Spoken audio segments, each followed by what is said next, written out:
හරි අපි අද මේ වීඩියෝ එකේ පටන් ගන්න යන්නේ පාස් වේව් MCQ. ඒ කියන්නේ අපි සාමාන්‍ය පාස් වේව් MCQ පදාතේ මේ පදාතේ විදියට අදාළ පාස් වේව් MCQ ටික තමයි අපි දැන් මේ කතා කරන්නේ. හරි. එතකොට ෆස්ට් ඔයාලා කරන්න ඕනේ දැන් ඕකේ තියෙන මම ටියුට් එකේ දීලා දෙනවා පාස් වේව් MCQ කියන එක. Pass wave MCQ. ෆස්ට් කරන්න ඕනේ ඔයාලා මේ පාස් වේව් MCQ ටික කරලා ඉවරලා මේ වීඩියෝ එක බලන්න. නිකම් මේ වීඩියෝ එක බල පාස් වේව් MCQ ටික ඒ විදිහට කර යන්න එපා. ෆස්ට් දැන් ඔයාලා පළවෙනි වීඩියෝස් වලින් ඔයාලට ඔක්කොම තීරි සෙට් එක දන්නවනේ. තීරි කරලා අපි ගණන් හැදුවා. ඒතකොට පාස් වේව් MCQ ටික ඔයාලා මොඩල් ගණන් ටික මොඩල් පේපර්ස් ගණන් ටික හැදුවා 40ක් විතර 50ක් විතර. ඒතකොට පාස් වේව් MCQ ටික ඔයාලා බලන්න දැන් පොත බලන්න මේ මොනවද තීරි එක බලන්න නැතුව කරන්න. හරි? කරලා ඉවරලා අඩුපාඩු ටික හදාගන්න. අඩුපාඩු ටික හදාගද්දි මේ වීඩියෝ එක බලන්න. තේරෙනවද? දැන් ෆස්ට් මේ වීඩියෝ එක පෝස් කරලා පාස් වේව් MCQ ටික කරන්න ගන්න. එම ටියුට් එකේ තියෙන ඒ ටියුට් එකේ පාස් වේව් MCQ ටික කරාට පස්සේ ඒක හරියට බලන්න මේ වීඩියෝ බලන්න. ඕකේ? හරි. ෆස්ට්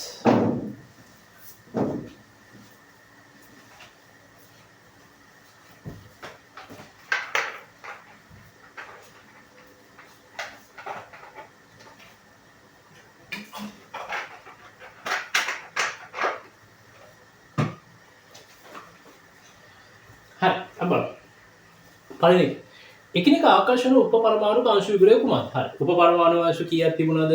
ඔයාලා නෝට් ඩවුන් කරලා ප්‍රෝටෝන තිබුණා, ඉලෙක්ට්‍රෝන තිබුණා, නියුට්‍රෝන කියලා. හරිද? ප්‍රෝටෝන මොනවාද? ධන 1. ඉලෙක්ට්‍රෝන ඍණ 1. නියුට්‍රෝන උදාසීන. ඒතර ආකර්ෂණය වෙන්නේ අපි හැම වෙලෙම ධන හේකුයි ඍණ හේකුයිනේ. ආයෙන ආකර්ෂණය වෙන්නේ කවුද මෙතන? ධන 1 නා ප්‍රෝටෝන ඉලෙක්ට්‍රෝන. එහෙනම් ආන්සර් එක බලන්න. ඉලෙක්ට්‍රෝන සහ ප්‍රෝටෝන ආකර්ෂණය වෙනවා. එහෙනම් ආන්සර් එක අම්මා පළේ අවතෝගත ගන්න. ඒක දෙකනේ ඒක අපි කරන්නේ ලේසි. Hydrogen, helium, lithium, beryllium, boron, carbon, nitrogen, oxygen, chlorine, neon, sodium, magnesium, uranium, silica, phosphorus, sulphur, chlorine, argon, potassium, calcium. මේ මතකයිනේ. හරි. එහෙනම් පළවෙනි උත්තරේ මොකද්ද? ආකර්ෂණය වෙන්නේ කවුද එකිනෙකට? 1ට 2. මේ දෙක තමයි ආකර්ෂණය වෙන්නේ. තේරෙනවද? හරි. එහෙනම් 1 හරි. 2 xy ඉලෙක්ට්‍රෝන 2 8 1 එම මූලද්‍රව්‍ය යුගලය පිළිබඳ ප්‍රකාශ බලන්න. 1ට 2ට 2යි 8යි 7යි එකක් කියන මේක x කියලා කියනවා. y කීයද?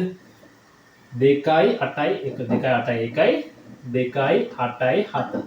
ඔය xy කියන්නේ මොකක්ද කියලා බලන්නද? මේ 2යි 8යි 1යි කියන්නේ කොහොමද? 11යි. 11 එන්නේ මේ සෝඩියම් නේද?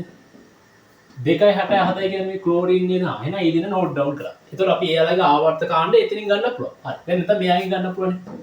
ඉලක්කම් 3ක් තියෙනවා කියන්නේ මොකද්ද? ආවර්ත කීයද? 3. අවසාන ඉලක්කම කියන්නේ කාණ්ඩාංක. එහෙනම් කාණ්ඩාංකේ 1. මෙයාගේ ඉලක්කම් 3. එහෙනම් ආවර්ත කීයද? 3. කාණ්ඩේ 7 වෙනි කාණ්ඩේ. තේරෙනවද? දැන් මේකෙන් කියන්න පුළුවන්. ආවර්ත 3 පළවෙනි කාණ්ඩේ 7 වෙනි කාණ්ඩේ. තේරෙනවද? දැන් අපි ප්‍රශ්නට ආන්සර් කරමු. ආවර්තයක එකම ආවර්තයේ පිටයි හරි නේද? පට්ට ඒක සුපිරි තුන්වන ආවර්තය දෙකම හරි. ආවර්ත එකම කාණ්ඩේ පිටයි එක පට්ට බලපුව එකම කාණ්ඩේ මෙයා පළවෙනි කාණ්ඩේ මෙයා 7 වෙනි එක බොරු. හරි ගහන්න වැරදි ගහන්නේ ආන්සර් දෙක අපි අනිත් ඒවා බලමු. අයනික බන්ධන සාධන රසායනික සංයෝජන ඔයා අහන්නේ. මෙන්න මේ කට්ටිය හදන්නේ මොන බන්ධනද? අයනික. මේ කට්ටිය මෙයයි සෙට් වුණාම හදන බන්ධන අයනික. එහෙනම් අයනික බන්ධන. සංයෝජන වී රසායනික සූත්‍රයේ xy සාධනයි. බලමු. x සංයුතිය බලමු. 1 2 මෙයාගේ 1යි 1 2 3 4 3 2 1 මතකයිනේ සංයුතිය. එහෙනම් මෙයත් 1යි 1 1යි නම් මේ දෙක මාරුනම කීයද? x y. එහෙනම් ආන්සර් එක අපෙන් ආන්නේ අසත්‍ය ප්‍රකාශය. එහෙනම් 2ට 2. තේරෙනවද? හරි. ඊට නෝට් ඩවුන් කරගන්න අවශ්‍ය ටික.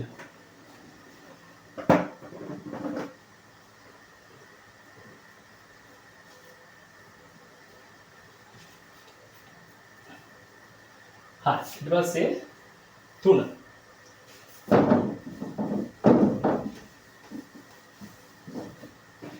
බලමු. x ආමයේ අය පළමු අයනික ශක්තිය බලමු. පළමු අයනික ශක්තිය වෙන අහන්න බලමු.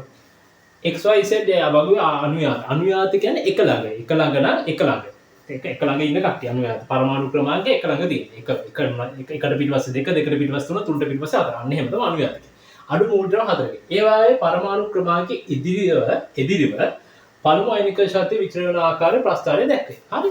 අපි දන්නවනේ. මෙයා බලමු ප්‍රස්ථාර මතකයි නේද? ඔන්න ඔහම තියෙනවා. මෙහෙම තියෙනවා. මෙහෙම තියෙනවා. ඔන්න ඔහම යන්නේ. මෙයා 8 වෙනි කාණ්ඩය. මෙයා පළවෙනි කාණ්ඩය. මෙයා 2 3 ඊට වඩා අඩුයි. ඔන්නෝම 4. දැන් අපෙන් අහන්නේ මෙතන මේක w x y z. අපෙන් අහන්නේ y පිහිටන කාණ්ඩය කොහමද? y කියන්නේ කීයද? දෙවන කාණ්ඩය. පට්ටලේ ඉන්නේ මොනවද අහන ප්‍රශ්නේ? හරි සිම්පල්. මේක අහන්නේ 19 ප්‍රශ්නය නේද?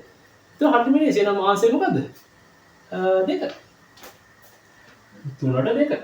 දෙවන කාණ්ඩය. හරි. හරි ඊළඟ බලමු.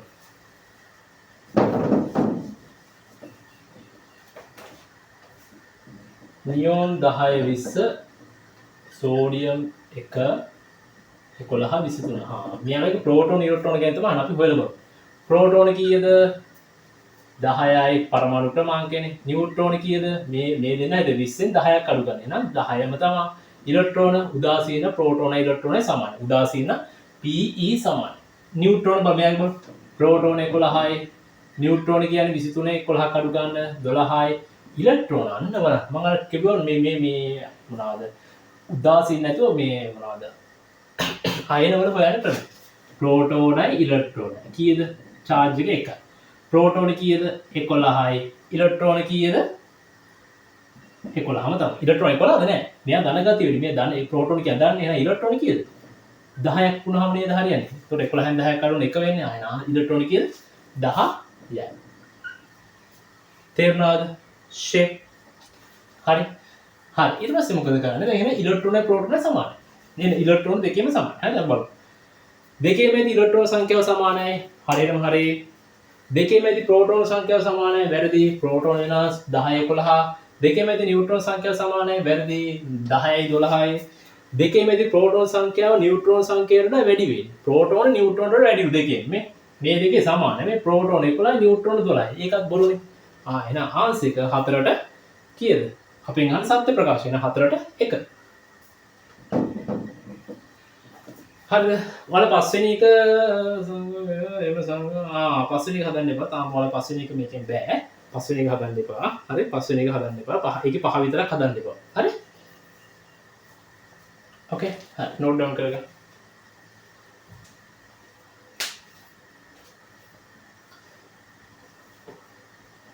හරි ඊට පස්සේ 6 ට්‍රිටියම් සමස්ථානයේ සම්මත අංකණයෙන් කොහොමද ට්‍රිටියම් හරියසි මේ ටික මතකයි නේද මේ කවුද මේව නෝට් ඩවුන් කරගන්න ඕකෙම හරි ටියුටර් ප්‍රෝටියම් මේ ඩියුටීරියම් මේ ට්‍රිටියම් හරිද එහෙනම් ආන්සර් එක මොකද්ද 6ට 3 6ට 3 හරි බලන්න පහසඳ ඔක්සයිඩ් අතරින් කුමන ඔක්සයිඩ් බාෂ්පයක් වේද හරිද අපේ සිලබස් එකේ මම කිව්ව ඔක්සයිඩ් කිහිපයක් මත තියාගන්න ඕන හරිද ඒ කවුද මත තියාගන්න ඕනද ඒක මතකද මෙන්න මෙයාලගේ ඔක්සයිඩ් මේ සූත්‍ර මත තියාගන්න එපා වැඩක් නැහැ මේක නිකන් කියන්නේ N2O magnesium oxide Al2O3 silicon dioxide P2O5 SO3 Cl2O7 මෙයාලගේ සූත්‍ර මතක කියන සමහර ළමයි මෙයාලගේ සූත්‍ර මත යන්නේ එපා අප වැඩක් නෑ මේ සූත්‍ර හරි මේ සූත්‍ර වල විභාගයට අහන්නේ මෙයාලා ආම්ලිකද ඒ කියන්නේ මෙයා හදන ඔක්සයිඩ් ආම්ලිකද බාෂ්පිකද කිව්වම ඇති මෙයා හදන ඔක්සිජන් එක හදන ඔක්සයිඩ් ආම්ලිකද බාෂ්පිකද කිව්වම ඇති හරි මෙන්න මෙයා උභය ගුණී ඒ කියන්නේ අම්ලත් නොවන බාෂ්පමත් නොවන එහෙම කියන තමයි තියන්නේ මෙයාලා දුබල ප්‍රබල බාෂ්මික මෙයා දුබල බාෂ්මික මේ කට්ටිය දුබල ආම්ලික මෙන්න මේ කට්ටිය ප්‍රබල ආම්ලික ඔය ටික මතක නම් ගොඩ ෂේප් හරි මෙන්න මේ ටික විතරයි අහන්නේ හරිද විභාගේ වෙන ඕනම එකෙක් දැම්මොත් මීට අමතර වෙන කවගේ හරි ඔක්සයිඩ් එක ආම්ලිකද බාෂ්මිකද කියලා අහන්නේ නැහැ හැබැයි එහෙම අහන්න හැබැයි MCQ වල එහෙම දෙන්න පුළුවන් මේ දන්නේ නැති එක්කෙනෙක් හැබැයි අපි දන්න උත්තරය අනිවාර්යයෙන්ම තියෙනවාමයි තේරුණාද? හරි. දැන් මේක බලමු.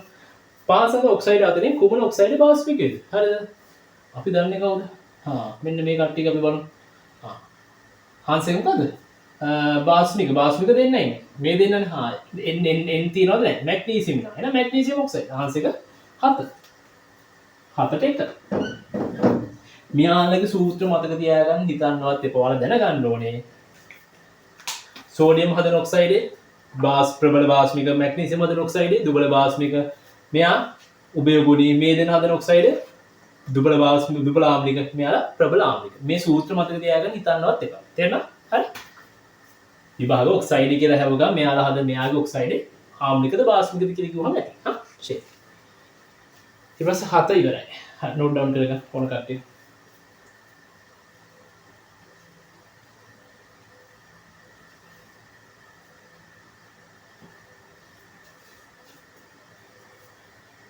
හරි. ඊට පස්සේ 8.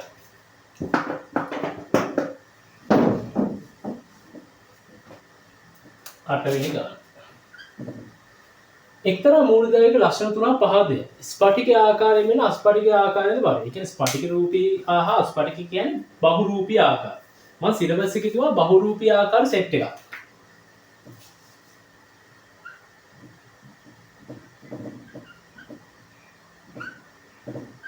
ආකාර තියෙන්නේ මේ කට්ටියට විතරයි. කාබන්ට, ෆොස්ෆරස්ට, සල්ෆර්ට, ඔක්සිජන්ට ඔන්න ඔය කට්ටියට විතරයි බහුරූපී ආකාර තියෙන්නේ. මෙන්න මේ කට්ටිය විතරයි බහුරූපී ආකාර තියෙන්නේ. හරිද?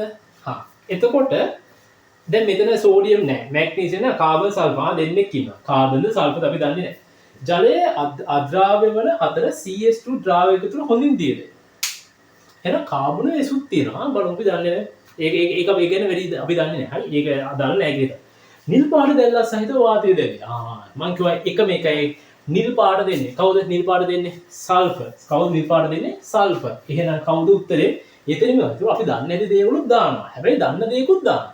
ඒතකොට දන්න දේෙන් අපි ගන්න ඕන අර මේ උත්තරේ මොකක්ද කියලා. හරි? නොදන්න දේවල් ගැන හිතන්න යන්න ඕනද? දැන් අපි මම දෙවෙනි එක ගැන කියලා දීලා දෙනවද? නැහැ. ඒතර මේ දෙවෙනි එක තමයි සල්ෆර් සාමාන්‍ය දී වෙන්නේ කාබනික සංයෝගයක්. හැබැයි ඒක කියලා දීලා දෙනවා සිලබස් එකේ තියෙනවද ලොකුවට? නැහැ. හැබැයි අපි දන්න දෙයක් තියෙනවා. මොකද්ද? නිල් මොනවාද? නිල් පාට දැල්ලක් සහිතව දැල්ලේ.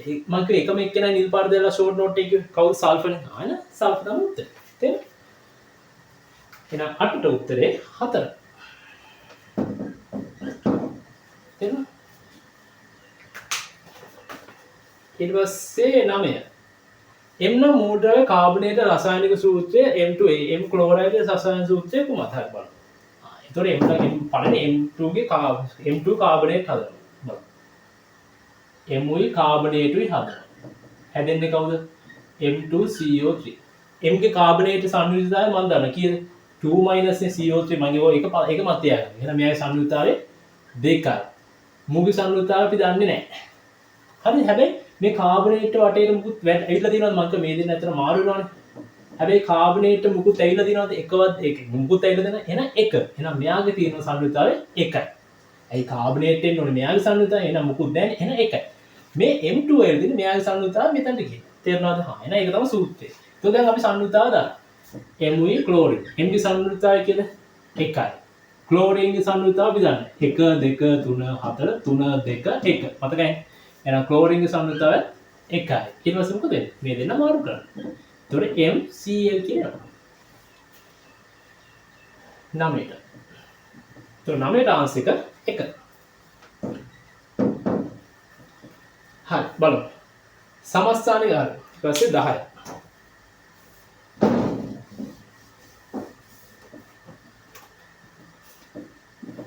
සමස්ථානික සම්බන්ධ ශිෂ්ටයෙක් විසින් ඇති කර සඳහනවා. බලමු සමස්ථානික මම නිකන් එකක් කියන්න. අපි ගත්තොත් හයිඩ්‍රජන් කී ගමුකෝ. 1 1 2 ඔන්නෝම සමස්ථානික තියක ගමු. මෙයාගේ ප්‍රෝටෝන ගාන 1යි, නියුට්‍රෝන ගාන 0යි, ඊට පස්සේ ඉලෙක්ට්‍රෝන ගාන 1යි. මෙයාගේ ප්‍රෝටෝන ගාන 1යි, නියුට්‍රෝන ගාන 1යි, ඉලෙක්ට්‍රෝන ගාන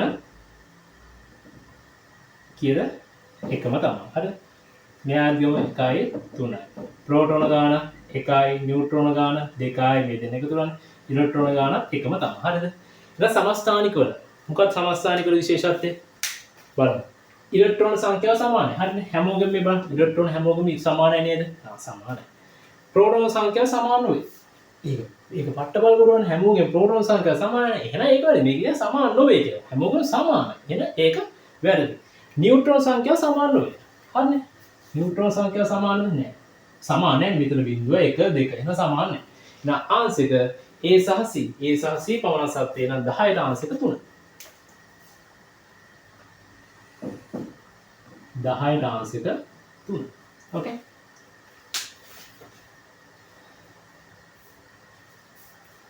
හරි.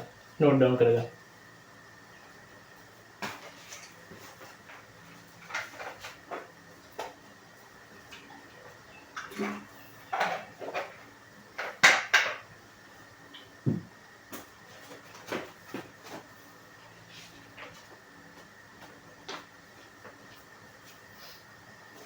ඊට පස්සේ බලමු 11.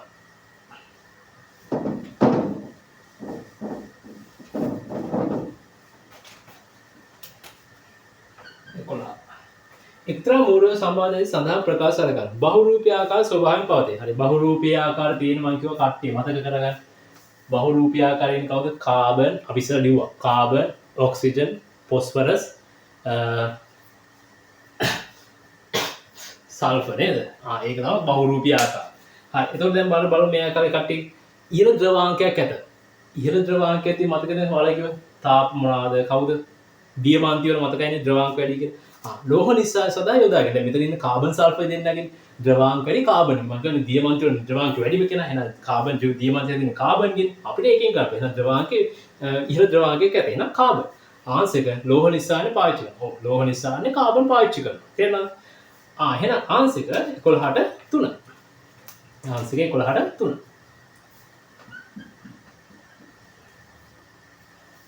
හරි.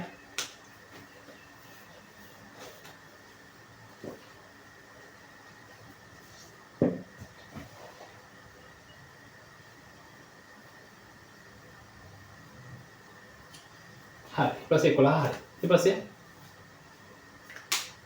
ඊපස්සේ 12.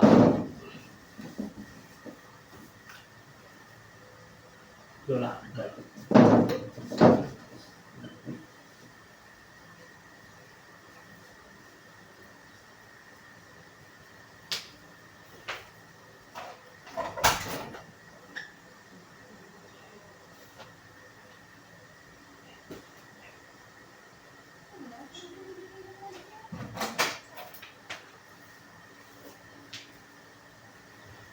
හරි 12. X නම් මූලද්‍රව්‍යයක් ක්ලෝරින් වායු සමග ප්‍රතික්‍රියා කර HCl2 අයනික සංයුග සාධන. X ඉලෙක්ට්‍රෝන වින්‍යාසය කියන්නේ. හරි.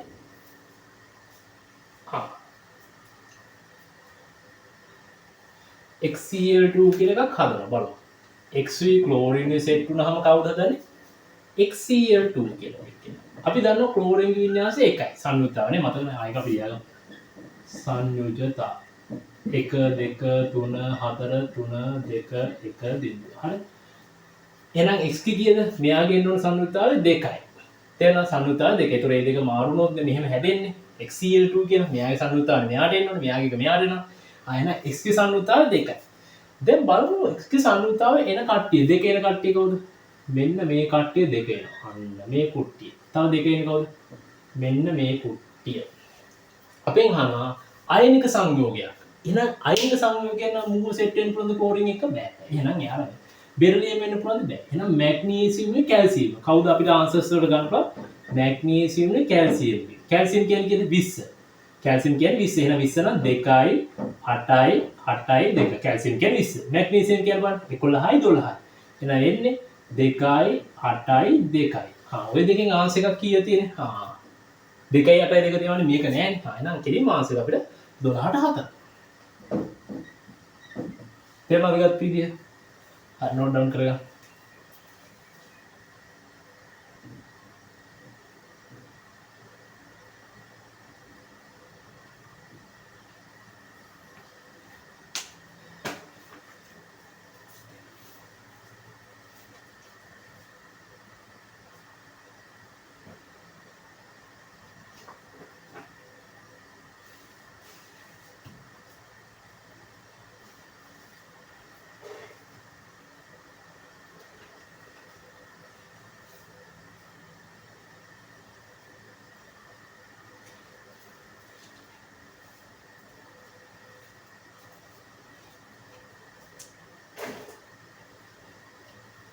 හරි ඊට පස්සේ 13 බහුරූපී ආකාර පවතින කට්ටිය කවුද බහුරූපී ආකාර මම කියව කට්ටිය කවුද සල්ෆර් ෆොස්ෆරස් කාබන් ඔක්සිජන් ඔන්න ඔය කට්ටිය තමයි බහුරූපී ආකාර පෙන්නන්නේ එහෙනම් කවුද උත්තරේ මේ තුන ඉන්නේ කාබන් ඉන්නවා ඔක්සිජන් ඉන්නවා සල්ෆර් ඉන්නවා එහෙනම් 13ට කීයද 2 ඊසිනේ එහෙනම් බහුරූපී ආකාර ඉන්න කට්ටිය තුන මේ කට්ටියද මේ කට්ටිය මතකද අනිත් කට්ටිය බහුරූපී ආකාර නෑ හරි හරි ඊට පස්සේ 13 ඕකේ M නම් ලෝහයේ සල්ෆේටේ අණුක සූත්‍රය M ක්ලෝරයිඩ් අණුක සූත්‍රය ඔය කොයි වගේ ප්‍රශ්නයක් ඉස්සරහට හැවුනේ M සල්ෆේට් කියලා එබලු Muයි SO4 එකතු වුණාම හැදෙන්නේ MSO4 හරි සල්ෆේට් SO4 2- මතකයිනේ එහෙනම් සංයුක්තාවය 2යි ඒක මතයම SO4 කීයද 2- එහෙනම් සංයුක්තාවය 2යි මේක M ගේ දැන් මේක බිඳුව වෙන්න නම් දැන් මේ දෙන්න බිඳුව මෙතනත් එකයි මෙතනත් එක නම් මේ දෙන්නගේ මේක දෙක නම් මෙයත් දෙක වෙන්න ඕනේ එතන දෙක කැපිලා අපිට සරල ආකාරයෙන් එක එක එන්නේ එහෙනම් මෙයත් එන්න ඕනේ කීයද දෙකම තමයි එහෙනම් M ගේ සංයුක්තාවය කීයද 2යි ඊට පස්සේ ක්ලෝ අපෙන් අහන්නේ මොකද ක්ලෝරින් එකනේ හා ක්ලෝරින් කීයද අපි දන්න 1යි එහෙනම් මුන් දෙන මාරු කරලා ඊට පස්සේ MCl2 ආන්සර් කීයද මේ ක්ලෝරින් පොඩක් යටින් දෙකේ එනවා හරි මෙහෙම ලියුවොත් බෑ මෙහෙම වැරදියා MCl2 යට දෙක එහෙනම් අපිට ඒ වගේ ආන්සර් එකක් තියෙන කීයද 14ට 2 තේන 14ට 2 ඊට පස්සේ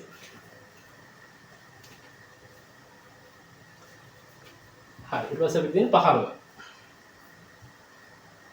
ආවර්ත වගේ තුන්වන ආවර්තයට අයත් මූල ද්‍රව්‍යයක් වාතයේ දහන වෙමින් ආම්ලික ඔක්සයිඩයක් සාදයි එම මූල ද්‍රව්‍ය ආවර්ත වගේ තුන්වන ආම්ලික ඔක්සයිඩ් මම කිහිපයි මෙයා මොකද බාස්මික උභය පිටි මේ සෙට් එකම ආම්ලික හරිද දැන් බලමු උත්තරේ කවුද තියෙන්නේ සෝඩියම් මැග්නීසියම් ඇලුමිනියම් නෑනේ කෙලිම සල්ෆර් විතරයි ඉන්නේ ආන්සර් එකට ආයෙන කෙලිම කවුද සල්ෆර් හදන ඔක්සයිඩ් කී කවුද දැන් ඒකට මම කිව්වේ මෙයාලා සූත්‍රමත් තියා ගන්නවද නෑ කෙලිම ඔක්සයිඩ් කියලා අහන්නේ එතකොට සල්ෆර් මෙයා ප්‍රබල දුබල ආම්ලික මෙයා ප්‍රබල ආම්ලික කියලා ආම්ලිකනේ ආයෙන සල්ෆර් එහෙනම් ආන්සර් කීයද 15ට 4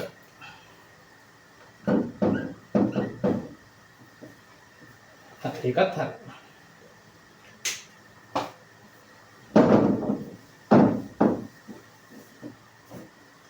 හරි ඊට පස්සේ 16යි අපි දෙන 16 17 ප්‍රශ්න වලින් සැටියේ සව වගුවේ 10 වගුව පාවිච්චි කරා හරි දැන් අපි කියනවා y ඉලෙක්ට්‍රෝන වින්‍යාසය පයින් අහන්නේ y ඉලෙක්ට්‍රෝන වින්‍යාසය බලමු y කියන්නේ කවුද බලමු තුන්වන ආවර්තය y කියන්නේ තුන්වන ආවර්තයේ හරි දෙවන කාණ්ඩය තුන්වන ආවර්තයේ දෙවන කාණ්ඩය කවුද මේ තුන්වන ආවර්තයේ දෙවන කාණ්ඩය මැග්නීසියම් නේද තුන්වන ආවර්තයේ තුන්වන ආවර්තයේ කීයද පස්වන කාණ්ඩය ආසුසු 6 වෙනි කාණ්ඩය තුන්වන ආවර්තයේ 6 වෙනි කාණ්ඩය 1 2 3 4 5 6 කවුද මෙයා නේද සල්ෆර් නේද ඔය කියන්නේ අහන්නේ සල්ෆර්නේ ආයෙනම් කීයද එයාගේ ඉලෙක්ට්‍රෝන වින්‍යාසය බලමු 1 2 3 මෙයාගේ 10 11 12 13 14 15 16 එහෙනම් 16 නම් කීයද අපි කියන්නේ 2යි 8යි 10යි 6යි 2යි 8යි 6යි එහෙනම් 16 ආන්සර් එක 4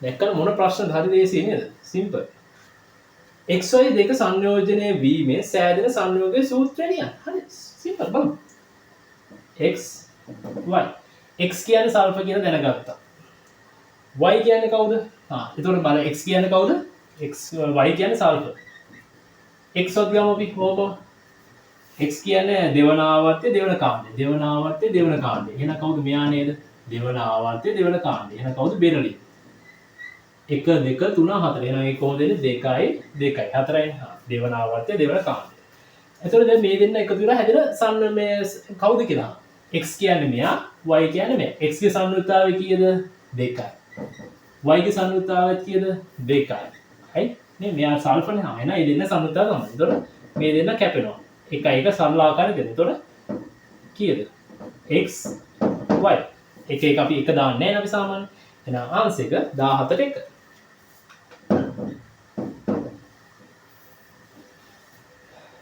හරි දැන් තේරෙනවා නේද අර තියරි පාර්ට් එක අර ෂෝට් නෝට් එකක් විදිහට අපිට ගැහුවාන් පස්සේ අපිට ඒ ටික පාඩම් කරන්න ඒකෙන් ඔක්කොම දේවල් හදා ගන්න පුළුවන්. හරි. ඒතුළු ලොකු අච්චුපොතම පාඩම් ගන්න ඕනේ. අච්චුපොතේ ගොඩාක් දේවල් පාඩම් තියෙනවා. ඒක පාඩම් කරන්න ඕනේ. ඒක අමතක. ඒ කියන්නේ අච්චුපොතට වඩා සමහර ඒවා විභාගේ අහන්නේ. දැන් සමහර අර මේ මොනවද ඔක්සයිඩ් එහෙම. ඒක තැන් තැන් ගන්න අච්චුපොතේ තියෙන. ඒක ඔක්කොම අර පළවෙනි පාඩම වල ෂෝට් නෝට් එක ඔක්කොම දෙන්න. හරි. අපි ඒ ටික බලාගත්තට ඕනම MCQ එකක් පාඩක අහන්න පුළුවන්. තේරෙනවද? හරි. හබ්බා. ඊට පස්සේ 18. හරි. නෝට් ඩවුන් කරගන්න ඕක විදියට.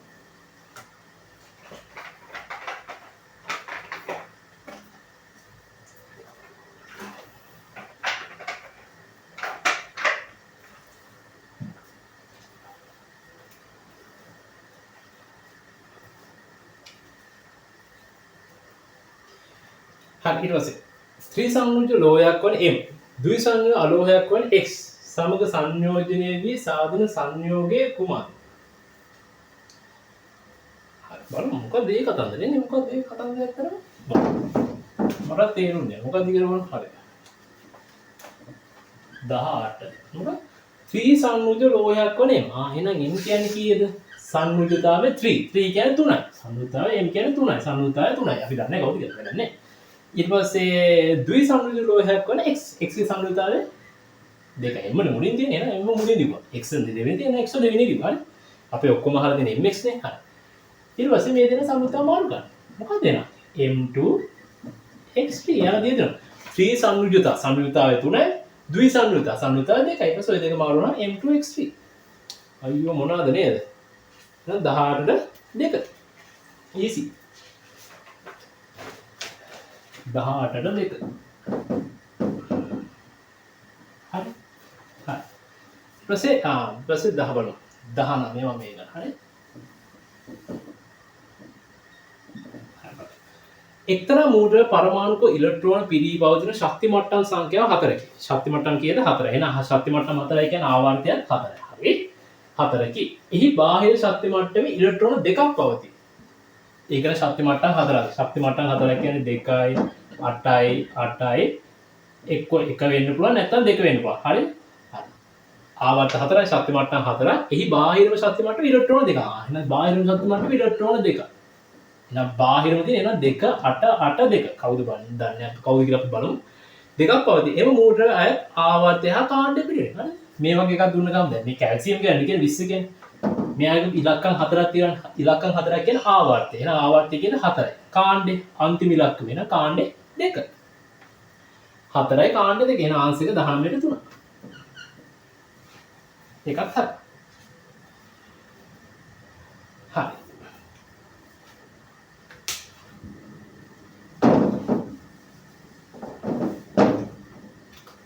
ඊපස්සේ 20 ක්ලෝරින් සමස්ථාන පරමාණු ප්‍රෝටෝන නියුට්‍රෝන ඉලෙක්ට්‍රෝන සංඛ්‍යා හඹන ක්ලෝරින් 17යි 37යි බලමු ප්‍රෝටෝන 17යි ඉලෙක්ට්‍රෝන මේක උදාසීනයි මුකුත් charge එකක් නැහැ එහෙනම් ඒකත් 17 වෙන්න ඕන නියුට්‍රෝන 37න් 17ක් අඩු කරන්න නම් 20යි මේක ඇතුලේ ප්‍රෝටෝනයි නියුට්‍රෝන එකතුවනේ එහෙනම් 20යි බලන්න මේක අපෙන් අහනවා ප්‍රෝටෝන නියුට්‍රෝන ඉලෙක්ට්‍රෝන ප්‍රෝටෝන 17යි නියුට්‍රෝන 20යි ඉලෙක්ට්‍රෝන 11යි එහෙනම් 17 20 17 ඉලෙක්ට්‍රෝන අපෙන් අන්තිමට අහන්නේ පිළිවෙලටනේ අහන්නේ එහෙනම් ආන්සර් 17 20 17 ඒතර ආන්සර් එක 2 20ට 2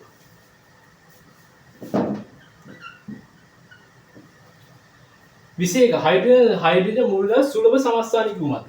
මම කිව්වා හයිඩ්‍රජන් හදන්නේ 1යි හයිඩ්‍රජන් හදන්නේ 1යි 2යි හයිඩ්‍රජන් හදන්නේ 1යි 3යි. ප්‍රෝටියම්, ඩියුටීරියම්, ට්‍රිටියම්. මෙයාලගේ සුලභ වෙන්නේ මොකද? ස්කන්ධ ක්‍රමාංකය අඩු වෙන තරමට මෙයා සුලභයි. ස්කන්ධ ක්‍රමාංකය දැන් මෙයාගේ අඩුම කවුද? මෙයා තමයි වැඩිපුර. ඊට වඩා මෙයා ඉන්නවා. මෙයාට වඩා අඩුවෙන් මෙයා ඉන්නවා. මෙයාට වඩා අඩුවෙන් තමයි මෙයා ඉන්නවා. වැඩිපුරම ලෝකේ දකින්න පුළුවන් කවුද? මේ කට්ටිය තමයි වැඩිපුර. වෙන ස්කන්ධ ක්‍රමාංකය අඩු වෙද්දී සුලභතාවය වෙන්නේ. එහෙනම් බහුලතාවය වෙන්නේ. තේරෙනවද? එහෙනම් අපි මේක අන්න සුලභ සමස්ථානික කියලා 20ට 1 21ට 1. හරි. රබර් වල්කනයිස් කිරීමට දිලිනාශක ලෙස යොදා ගන්න මූල ද්‍රව්‍ය. හරි. මම කිව්වා මතක තියාගන්න කියලා. ওই දිලිනාශකයේදී ඒක මම දුන්නේ නැහැ. හැබැයි මම කිව්වා එක වචන රබර් වල්කනයිස් කරන්න. කවුද රබර් වල්කනයිස් කරන්න පාවිච්චි කරන්නේ? මම කිව්වා සෝඩියම් මොයි මැග්නීසියම් සල්ෆයිඩ් ගැන විතර අපි දැනගන්න ඕනේ. හරිද? සෝඩියම් වල ප්‍රයෝජනය මොකද්ද? ඩෙනිම් ඩයි එකක් විදියට ඩයි එකක් විදියට. ඊට පස්සේ මොනවද මැග්නීසියම් වල ඖෂධයක් විදියට අර මිල්ක් ඔෆ් මැග්නීසියා කියවන මොනවද ගෑස්ට්‍රික් වෙද්දී අපි බොන්නේ ඒ ඖෂධ දෙන්න. ඊට පස්සේ සල්ෆර් මොකද කරන්නේ? සල්ෆියුරික් අම්ලය හදා. තව එකක් කියෝ ස්පෙෂල් දෙයක්. මොකක්ද? රබර් වල්කනයිස් කිරීම නේ. ආයන ආංශික රබර් වල්කනයිස් කිරීම කියන වචනේ තියෙන කොහෙද? එහෙනම් ආංශික මෙතන සල්ෆර්. 22කට 4. ස්කෝඩ් ෂේප් නේ. හරි මොනවාද නේ අහන්න ප්‍රශ්නේ? හරි බලමු. එක්තරා මූලජ සමය පොදු ලක්ෂණ කිහිපයක් පාදක දැක්වී. අපි දැන් හදන්නේ 23 වෙනි එක. හරිද? 23. එක්තරා මූලජ සමූහයක පොදු වූ ලක්ෂණ කිහිපයක් පහද දැක්වේ. කාමෘෂ්‍යයේ ඝන අවස්ථාවේ පවතී. හරි බලමු දැන්. තාපය හොඳින් සන්නායනනේ බාෂ්මික ඔක්සයිඩ් සාධනය. හරි. බාෂ්මික ඔක්සයිඩ් සාධනයක එකම කට්ටයක. කවුද? බාෂ්මික ඔක්සයිඩ් සාධනය කවුද? ලෝහ. ලෝහවල ගුණයක් තමයි බාෂ්මික ඔක්සයිඩ්. තව ලෝහවල ගුණයක් කියමු මොකද්ද?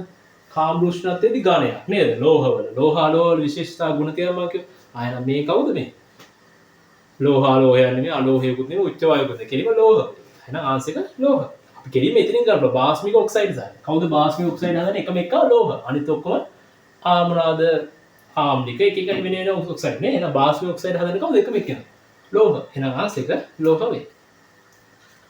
23ට 1. හරිද? හරි. අන්තිම එක. දැන් මේක ඔයාලගේ රූප සරණ පැහැදිලි නැහැ නේ. මෙන්න මෙහෙමයි තියෙන රූප සරණ.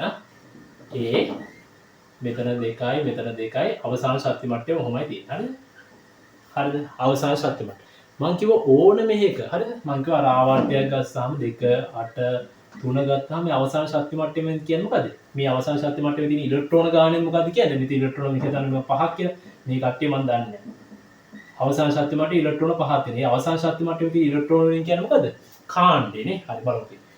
ඒ ආවර්ත වගේ දෙවන ආවර්තයයි මූලද්‍රව්‍ය කියලා. අපිට එහෙම දෙවන ආවර්තයයි කියන මූලද්‍රව්‍ය කියලා අපිට එහෙම කියන්න බෑ. අපි දන්නේ නැහැ. හරි? දැන් අපෙන් අහන්නේ සැල රූප නිරූපණයේ මූලද්‍රව්‍ය පිළිබඳ වඩාත් නැහැ. දැන් මේක ඒ නැමැති මූලද්‍රව්‍යයේ පරමාණු බාහිර කවචයේ බාහිර කවචයේ ඉලෙක්ට්‍රෝන 5ක් තියෙනවා. එහෙනම් 5ක් තියෙනවා කියන්නේ අවසානයේ කියලා දන්නේ. එහෙනම් අවසානයේ කියලා අපි කියන්නේ කාණ්ඩම් කියන ඒකයි කියන්නේ. ඒ ආවර්ත වගේ පස්වන කාණ්ඩයයි මූලද්‍රව්‍ය කියලා. එහෙනම් අපිට කියන්න පුළුවන් මොකද්ද? මෙයාගේ කාණ්ඩය අපිට ආවර්තය කියන්න බෑ. අපි දන්නේ මේ කීයක් තියෙනවද ඉලක්කම් කීයක් තියෙනවද කියලා අපි දන්නේ. එයා කියන අන්තිම ශක්ති මට්ටම 5ක් තියෙනවා කියලා. හරි. ඒතකොට දැන් මෙයාගේ බලන්න. මෙයාගේ තන්ත්‍ර ශක්ති මට්ටම 5යි. ආවර්තය 2යි. මෙයාගේ තන්ත්‍ර ශක්ති මට්ටම 5ක් තියෙනවා. ඒතකොට එයාගේ ආවර්තය 3යි. ඒතකොට ආවර්තය කියන්න බෑ. හැබැයි කාණ්ඩ කියන්න පුළුවන්. එහෙනම් කීයද කාණ්ඩය? කාණ්ඩය මොකද? පස්වන කාණ්ඩය කවුද? අපි දන්නේ කවුද පස්වන කාණ්ඩය තමයි තියෙන්නේ. හරි. එහෙනම් මේ ශක්ති මට්ටම 5ක් මේ අවසාන ශක්ති මට්ටමේ ඉලෙක්ට්‍රෝන 5ක් තියෙනවා කියන්නේ. මේ අවසාන ශක්ති මට්ටමේ තියෙන එකකින් කියන්න පුළුවන් කාණ්ඩක් කියනවා. අපේ උත්තරේ කීයද? ඒ ආවර්ත වගේ පස්වන කාණ්ඩය ආයත් මූලද්‍රව්‍ය. එහෙනම් ඒක හරි. එහෙනම් 24ට 2. හරිද? හරි. එතකොට අපි ඒකේ පාස් පේපර්ස් ඔක්කොම ටික හැදුවා. තේරෙනවද? හරි. දැන් එතකොට මේ පාඩමේ ඕනම එකක් අපිට අවුලක් නැහැ. පදාර්ථ විහුව කියන පාඩම සම්පූර්ණයෙන් අපිට ඔක්කොම දේවල් බලන්න. ඒකේ මොඩල් පේපර්ස් හැදුවා. ඊට පස්සේ මේ එසේ පාර්ට් එකක් හැදුවා. එතකොට දැන් මේ පදාර්ථ විහුව පාඩම අපිට ඔක්කොම දේවල් පුළුවන්. මේ තියෙන පාස් පේපර් MCQ එක. පදාර්ථ විහුව පාඩමට. හරි. හරි. එහෙනම් අඩුපාඩු ටික නෝට් ඩවුන් කරගන්නකෝ.